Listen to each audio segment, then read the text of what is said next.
Hello, my name is Dan Colgan, and welcome to day 18 of my December Christmas Carol countdown. The carol I would like to look at today is O Come All Ye Faithful. This carol was originally in Latin, first appearing around 1743. Other than Luther's Carol for Children, this is the first carol we have looked at where the text and the tune of this were both written or at least discovered together. They're by the same person, John Francis Wade.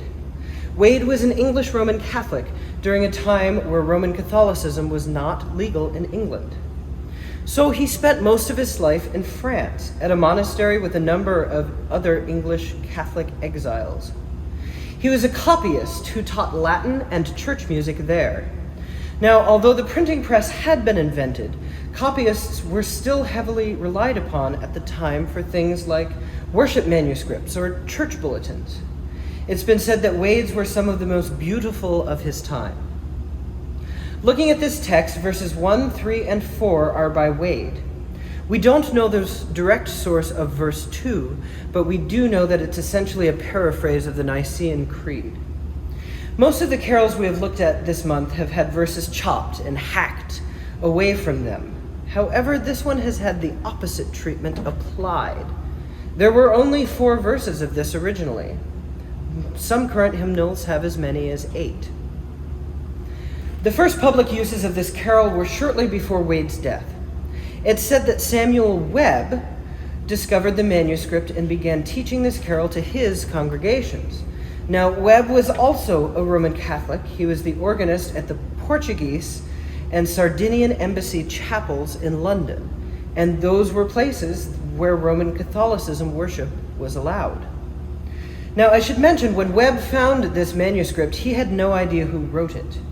Different history books published different stories about this, some even attributing authorship to King John IV of Portugal.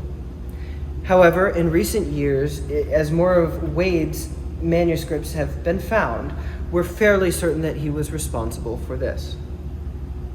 Now, some scholars claim that this whole carol is a secret Jacobite birth ode to Charles III, sometimes known as Bonnie Prince Charlie. And he was the guy, if you know your English history, he was the guy who was responsible for a failed uprising in England of the Jacobites in 1745. Professor Bennett Zahn, head of the music department at Durham University, claims that this was indeed a secret political code decipherable by the faithful Jacobites, with Bethlehem being a cipher for England and Regem Angelorum, or the angels, being a cipher for the English. This could hold some merit, as Wade did have to flee to France because of that uprising in 1745. Zahn furthers his claim by the fact that Wade often decorated his manuscripts with Jacobite floral imagery as well. At any rate, this carol remained exclusively in Latin for quite some time. It was first translated to English in 1841 as Ye Faithful, Approach Ye, later translated to the common O Come All Ye Faithful that we know today. As I mentioned previously, the tune of this was found with the text. This was written in Gregorian chant notation on a 4-line staff. The chorus has that repeated bit, that O come let us adore him, O come let us adore him, O come, or in Latin, Venite adoremus, venite adoremus, venite adoremus. Hymn scholar Eric Routley reminds us that in the 1740s, this was not the form of most things. Gregorian chant didn't sing like that. He says that there was some cases where folk opera at the time had things written like this.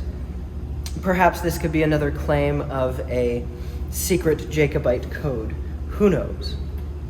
At any rate, this carol has certainly become a mainstay of the holiday carol repertoire, often featured as a processional on Christmas Eve and at various concerts. I hope you enjoy. I will play the hymnal version of this now, but I would also like to include another recording from the Capital City Chorus. That's the community choir which I direct. This is the David Wilcox arrangement of O Come All You Faithful from our Christmas 2019 concerts. Thank you.